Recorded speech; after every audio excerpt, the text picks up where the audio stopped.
Brent Venables is taking the Boomer Sooner Nation into Brant Dennehy Stadium to play on the Saban Field when they face Kalen DeBoer and the Crimson Tide. Now, this is an interesting game. If Alabama wins, they're pretty much guaranteed a slot in the SEC championship game. If the Sooners win, they keep their college football playoff hopes alive. Both of these teams have a lot they're playing for. If Boomer Sooner Nation loses, then they're relegated to a bowl game and will probably do whatever, like what they did last year, which is with it. This is going to be an interesting game. It really is. Brent Venables is trying to pull off something that to get himself out of the hot seat. If he doesn't go to the playoffs, but with the season that he's had, I think he'll be out of the hot seat for next year. But the man is hit or miss. He's been there 4 years, and two of those seasons have been 6-7. First year there was 6-7. Last year was 6-7. Year, but in 2023 they were 10-3. They've lost all their bowl games. Kalen DeBoer, on the other hand, has three national titles. Okay, it was with the Sioux Falls Cougars of the Great Plains Athletic Conference, which is NAIA Division Two. He had a 3-3 season at Fresno State and then a 9-3 season. Went to the college football playoff in 2023. He went 25-3 with Washington. He's gone 17-5 with Alabama Crimson Tide. He is 121-17 as a coach. The man knows how to win. Brent Venables, on the other hand, is 29-19 with two losing seasons. Seriously, you look up Kalen DeBoer, he has no losing season whatsoever. So you've got to take a look at these two coaches. Alabama's only lost one game. They could most likely get into the college football playoff this season. But at the same time, they would probably not get into the SEC championship game. Oklahoma beat them last year. That was a embarrassing loss for them. Brent Venables, I don't know what's going to go happen with Brent Venables.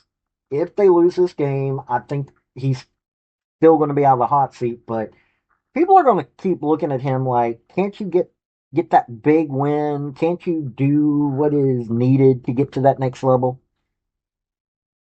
But we'll see. So let's cover this game. Now, if you like SEC football, I don't cover it near as much as I used to, but still love SEC football. If you like college football, if you like college sports, hit subscribe, because I cover these things. Now, let's get into this game. Hey folks, this is Paul with Redneck Sports.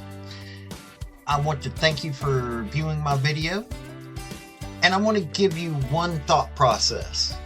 There was a famous coach at the University of Tennessee by the name of General Robert Neyland. He had 6 maxims, but number 2 maxim is what everybody should apply to their life.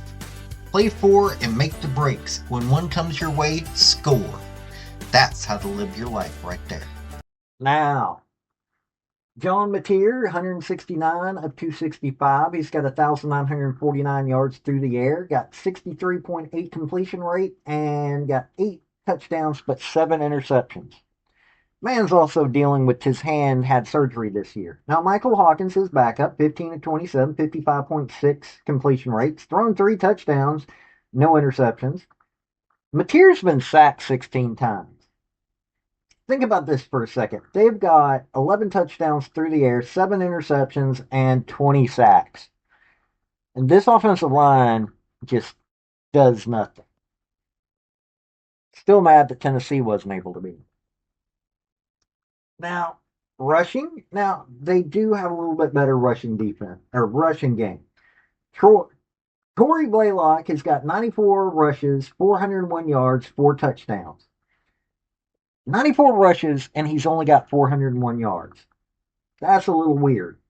Xavier Robinson, now he's got a 25-yard long run, by the way. Blaylock does. Xavier Robinson, 52 carries, 332 yards, got a 65-yarder, got 4 touchdowns. John Mateer's got 94 rushes, 306 yards, 51-yard long run, 6 touchdowns.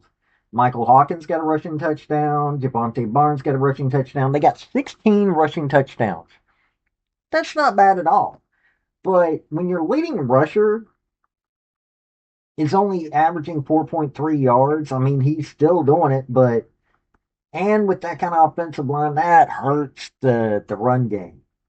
Now, receiving, they like I said, they've only got 11 touchdowns through the air. Isaiah Statigna has got 49 catches, 692 yards, 76-yard long run, fit 5 touchdowns. Now that dude's doing some work right there. Dion Burks, 42 for 435, 34-yard long run, 2 touchdowns. Deontez Lewis has got 2 touchdowns. Xavier Robinson's got one. Now, here's something I'm trying to figure out here. You've got all of this, but you're not, 2,130 through the air, 1,233 on the ground. Honestly, this offense just doesn't seem to be clicking. But when you've got an offensive line like that, no wonder. Now, defense, they've got 33 sacks on opposing quarterbacks. That's really good. They got 32 pass deflections, 5 interceptions. None of those got returned for a touchdown. 5 forced fumbles, 2 fumble recoveries. Now, when you're looking at this, okay, they can deflect passes, but they can't catch them. They are able to get to opposing quarterback. They're only doing a very minimal job of stripping the ball, and they can't get a fumble recovery to save their life. Kip Lewis got 53 tackles, one sack, 2 pass deflections. Owen Heineke has got 46 tackles, 2 sacks, 4 pass deflections, 1 forced fumble. Robert Spears Jennings, 43 tackles, 1 interception that he got 37 yards on, but wasn't able to get a touchdown. Got 1 forced fumble. I'm looking at this defense, and it's like, okay, they're able to get to the opposing quarterback. I got to give them that. 33 and 32 pass deflections, 33 sacks, 32 pass deflections. That's doing some work right there. But they're barely able to turn it into an interception, and they can't really do much on stripping the ball. Now, penalty wise, they're 63 penalties, 568 yards, 63 averaged a game. Not very disciplined. Honestly, I'm looking at this going, I'm still wondering how Tennessee didn't beat them. Got my thought processes on that one, I really do. But could be something to do with the officiating of these games. But it's an interesting team. And okay, they've only lost 2 games with this schedule. Not too bad. Now the big money Tide. Ty Simpson's 198 of 296. He's 66.9 completion rate with 2,461 yards. Thrown 21 touchdowns, 1 interception, only been sacked 15 times. That's impressive.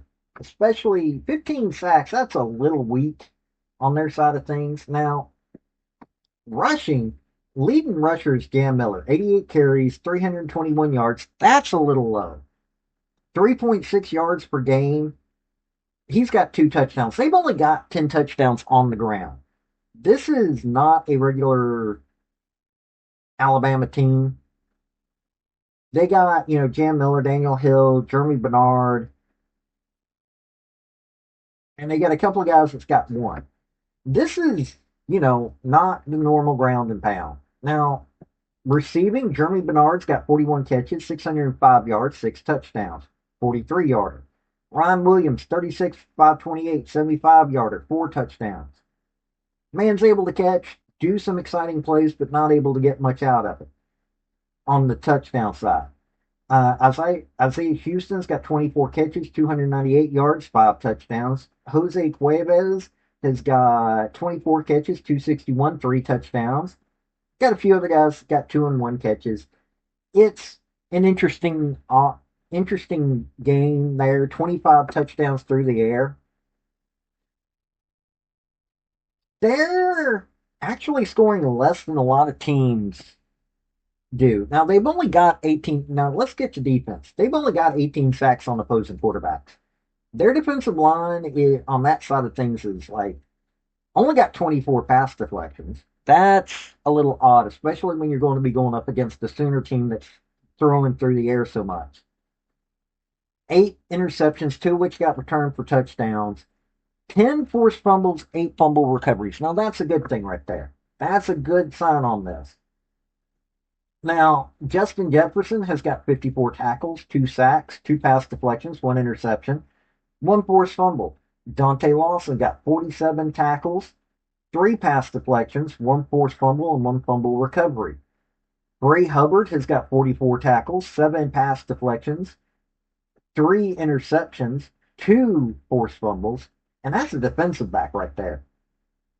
They've got dudes that are doing some work. They're not doing outstandingly, but they've got enough guys that are doing the work. But I'm looking, they can't get to the opposing quarterback. But hey, that number's probably about to shoot way up considering how bad the offensive line is for Oklahoma. Now, penalties, they're 47 to 394, 43 yards a game. I'm not even going to go into Alabama and not having penalties called against them. I'll go on a rant on that one. I really will.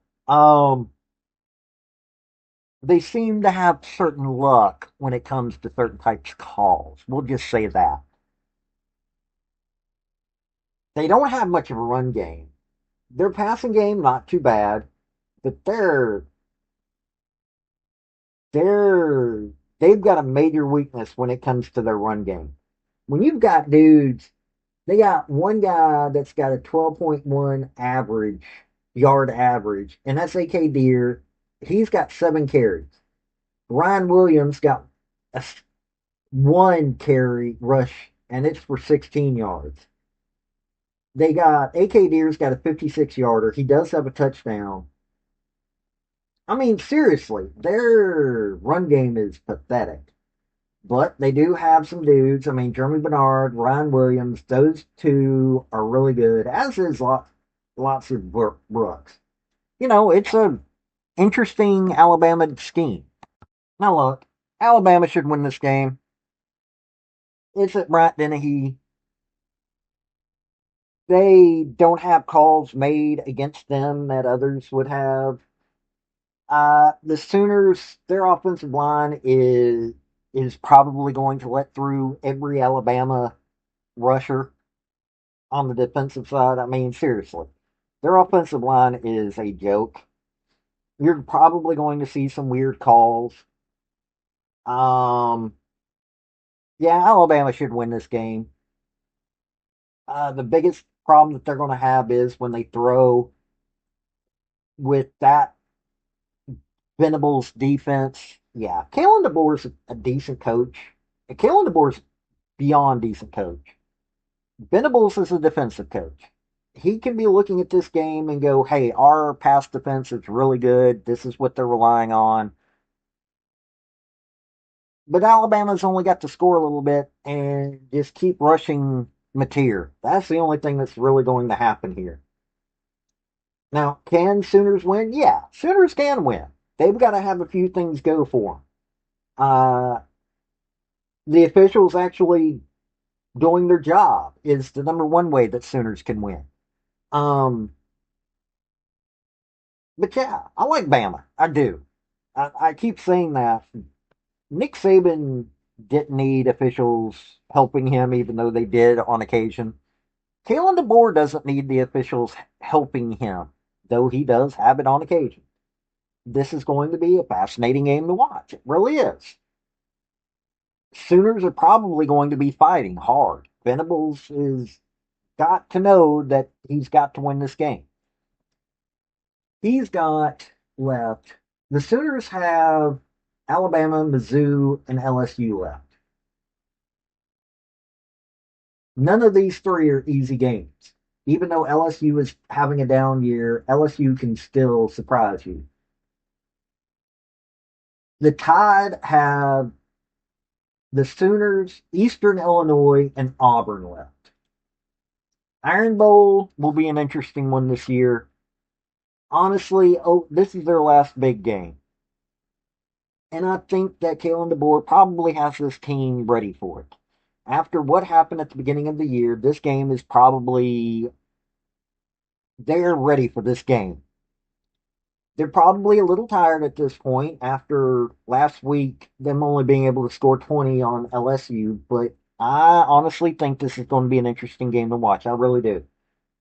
Sooners, though, are going to be fighting. There's only a 6 point, the pros right now saying there's only a 6 point, that Alabama's only favored by 6 points. So, it is what it is. You guys tell me what you think. This has been Paul with Redneck Sports. Y'all have a good day now. Bye. I want to thank you for watching my video. And if you like what you saw, like, subscribe, and comment. Y'all have a good day now.